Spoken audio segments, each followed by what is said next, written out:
کیا آپ جانتے ہیں کہ لونگ جو ہم روزمرہ زندگی میں استعمال کرتے ہیں، اگر غلط طریقے سے کھائی جائے تو فائدے کے بجائے نقصان بھی دے سکتی ہے؟ اور حیرت کی بات یہ ہے کہ 90% لوگ لونگ کھانے کا صحیح طریقہ نہیں جانتے۔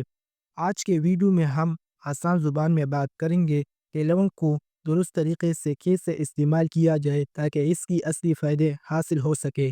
اکثر لوگ لونگ کو کبھی خالی پیٹ، کبھی زیادہ مقدار میں یا کبھی چپائے بغیر نگل لیتے ہیں۔ یہی غلطیاں لونگ کے فائدے کم اور سائیڈ ایفیکٹس زیادہ سبب بنتی ہے۔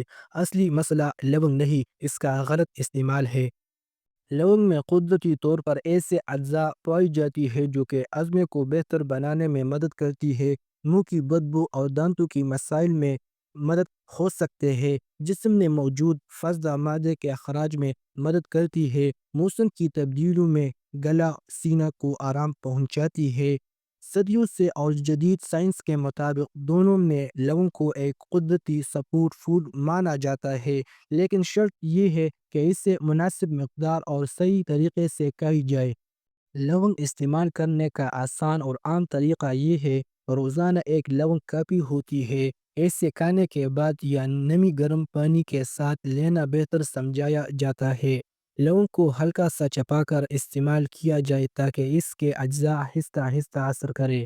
یاد رکھیں، قدرتی چیزیں بھی زیادہ مقدار میں فائدہ نہیں بلکہ نقصان دے سکتی ہے۔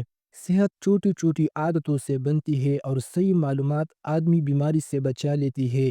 اگر آپ چاہتے ہیں کہ آپ اور آپ کے گھر والے قدرتی چیزوں سے فائدہ اٹھا سکیں تو اسی معلومات کو دوستوں کے ساتھ پہنچانا بھی ایک نیکی ہے۔ اپنا خیال رکھیے، سمجھداری سے کھائیے اور قدرتی نعمتوں کو علم کے ساتھ استعمال کریں۔